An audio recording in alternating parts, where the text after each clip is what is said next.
మన కొడుకు చచ్చిపోయాడు.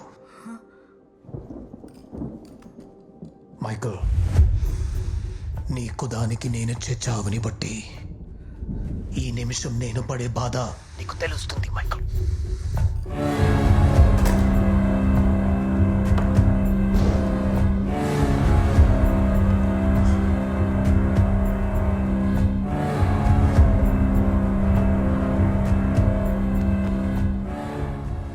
దొరికేదాకా నాతో ఉన్న వాళ్ళందరినీ వెతికి చంపుతారు. నాతో ఉన్నది మీరు మాత్రమే. కొన్నాళ్ళు ఎక్కడికైనా దూరం వెళ్ళిపోండి మాస్టర్. నా సంగతి వదిలే, నువ్వెక్కడికి వెళ్తావురా?